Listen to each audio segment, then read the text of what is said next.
Voltando. A água doce é água dos rios, lagos, lagoas, lençóis subterrâneos e geleiras. As geleiras são grandes camadas de gelo que se formam com a neve, que se acumula e não derrete.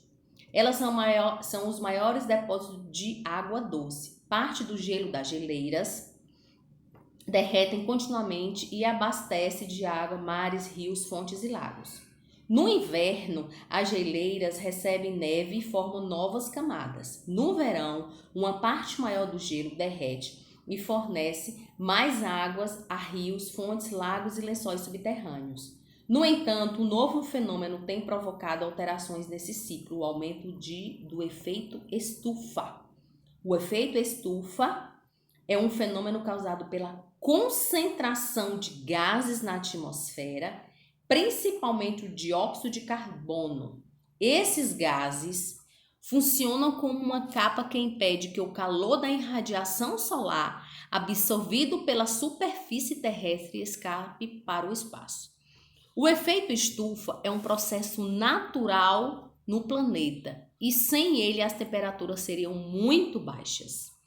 Entretanto, crianças, por causa das atividades humanas, a concentração de gases de efeito estufa na atmosfera duplicou nos últimos 100 anos. Isso ocorreu principalmente pela queima de combustíveis fósseis como carvão, petróleo, gás natural e pelo desmatamento de queimada de florestas. Como consequência, a temperatura média da Terra vem aumentando.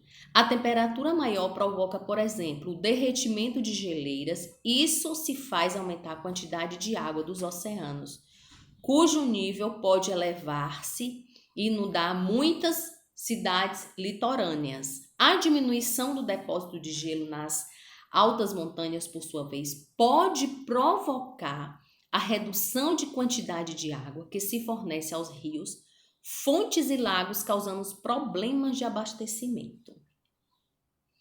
O rio.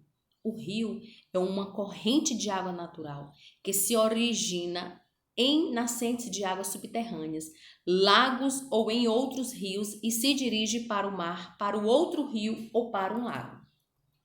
Os rios são muito importantes para os seres humanos, pois são fonte de alimento e água, vias de transporte de pessoas e mercadorias e servem para produzir energia elétrica nas usinas hidrelétricas. Nos primórdios de humanidade, muitas cidades surgiram e cresceram perto de rios. A maioria dos países é cortada por rios que se tornam importantes meio de transporte por seus habitantes. Cidade de Penedo, Alagoas, às margens do Rio São Francisco. Região da cidade de Manaus, banhadas pelo Rio Negro, né? Então, os rios, antigamente aqui barreiras para chegarem às mercadorias vinham através de barcos. Hoje é as carretas, né? Então, as mercadorias chegavam ali no cais e iam distribuir para os seus comércios. Hoje já não tem como ter embarcação porque o rio não tem aquela grande quantidade de água que tinha, né? O nosso Rio Grande hoje está muito baixo, né? Devido ao desgaste de água demais e também a poluição, né? Que até hoje as pessoas continuam depositando lixo nos rios e isso vai degradando cada vez mais. Mas eu quero uma observação que vocês, nessa página 164, falando da água doce, sobre as geleiras e sobre o efeito estufa, circulem aí, que é de grande importância vocês estarem sabendo a questão da geleira, do efeito estufa e dos rios também, que é uma corrente de água natural, viu? Vocês dão uma circulada nesses principais tópicos que a tia Rose falou para começar a estudar. Página 166. A maioria das cidades do mundo é abastecida de água pelos rios. No Brasil, existem muitos rios que abastecem cidades, mas alguns deles, nos períodos de seca, podem ficar com um volume pequeno de água e até secar. No Nordeste, por exemplo, existem os rios temporários. Durante uma parte do ano, ou mesmo por períodos prolongados, eles ficam secos. Milhares de pessoas dessa região do Brasil, sobretudo moradores das zonas rurais e das pequenas cidades do sertão, sofrem para se abastecer de água. Vista produzida com drone da rodovia BR-428 sobre o rio temporário no período de seca em Cabrobró, Pernambuco.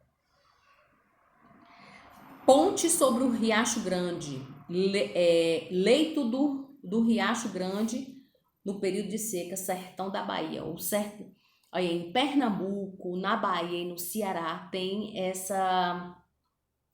esses rios temporários, porque a falta de chuva é muito seco nesses lugares. Pernambuco, na Bahia e no Ceará é recorde assim de não chover bem, gente. Aí tem esse rio seco. No Ceará existe muito açude, né? Aí seca e as pessoas ficam assim necessitando. Claro que a gente só sobrevive se tiver água. Então esses lugares têm rios temporários. É muito assim interessante. Você passa, tá tudo seco, de repente depois de 4, 5 meses, quando Deus manda, torna a encher novamente. É tudo assim interessante a natureza, né? Então, crianças, vocês façam uma atividade da 166 e da 167. O consumo de água vai ser na próxima aula, tá bom? Fiquem com Deus, na companhia dele. Que Deus os abençoe. Um cheiro no coração de vocês. Beijinhos. Bye, bye.